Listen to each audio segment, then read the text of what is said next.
Приветствую уважаемых подписчиков и гостей канала. Перед просмотром ставьте лайк, подписывайтесь на канал и не забывайте нажимать на колокольчик. Адвокат Армана Джумагильдиева по прозвищу Дикий Арман Талгат Есимов выступила подзащитным после рассказа генерального прокурора Казахстана Берика Асылова. Итак, в сфере односторонней подачи обществу обстоятельств расследования по Арману Джумагильдиеву я как адвокат считаю подать свою точку зрения насчет некоторых моментов этого дела, то есть подать дополнительную информацию. В первую очередь, как был задержан Арман Джумагильдиев. Хочу пояснить, что Арман Джумагильдиев в январские события ни от кого не скрывался. Он спокойно, ни от кого не прячась и не спрашивая разрешения от спецслужб, как это некоторые субъекты преподносят в СМИ, находился в гостинице. И там же он находился, когда в городе Алматы начался неконтролируемый хаос. Он не вмешивался в эти события, но решился выйти уже к толпе, когда правопорядка в городе уже абсолютно не было. Заметьте и обратите внимание, что он говорит, обращаясь к толпе.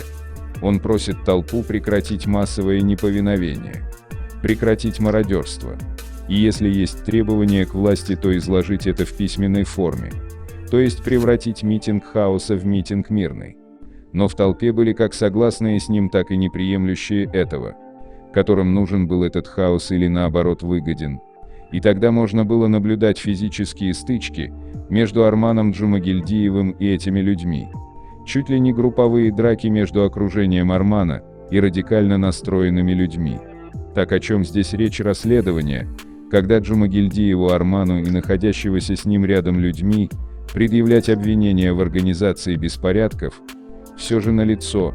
Зачем спецпрокуратуре страны вбрасывать в СМИ неверную, как я считаю, информацию про Джумагильдиева Армана, а потом в связи с этим порождая в обществе слухи, что Арман Джумагильдиев как бы в сговоре с кем-то из высокопоставленных руководителей Комитет национальной безопасности и был инструментом для неповиновения.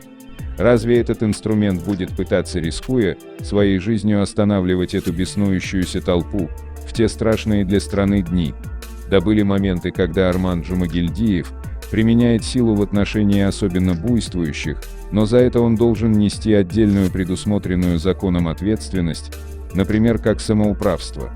Почему спецпрокуратура не говорит, что у отдельных, яростно настроенных радикалов с собой были обнаружены средства для одурманивания?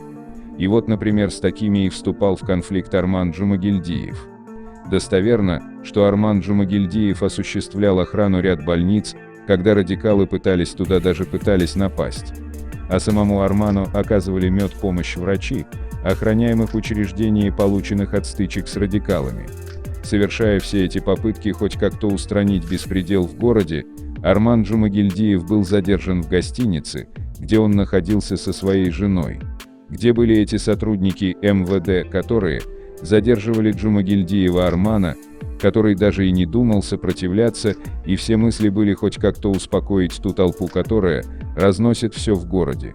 Почему эти доблестные сотрудники спецназа и другие оперативники не помогли Арману Джумагильдиеву в устранении преступления радикалов, а приходят в спокойное место отеля и в грубой форме задерживают Армана и находящихся рядом с ним людей?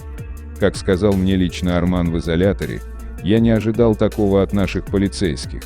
Я, говорит Арман, подумал, что государство оценит, что я как-то хотел спасти положение в городе, но в итоге меня так задержали. Далее, одев наручники его, и рядом находящихся спецбортом отправили в Нур-Султан, и после недели нахождения там в СИЗО возвратили обратно в Алмату.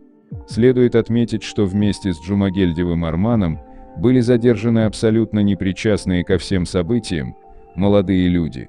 Их двое, один из которых хотел лишь получить продукты в пакете, которые были в отеле «Казахстан», а второй уже подал документы на учебу в школу МВД и мечтал стать полицейским.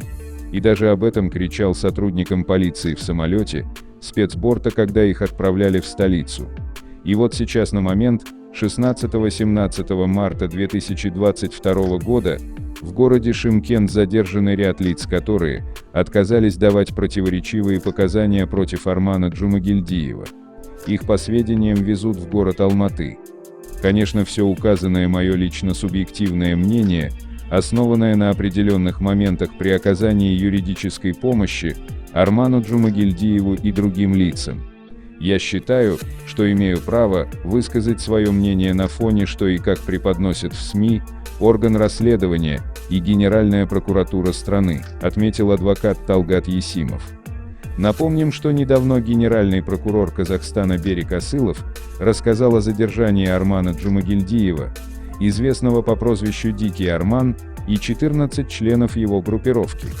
Генпрокурор сообщил, что общее число арестованных по всем органам составило 766 подозреваемых. В основной массе это молодые люди в возрасте до 30 лет, безработные, без высшего образования.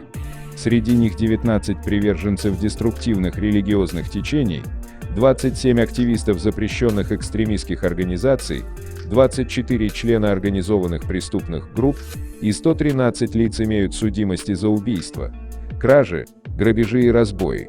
К примеру, под стражей Джумагильдиев, так называемый Дикий Арман, и 14 членов его группировки.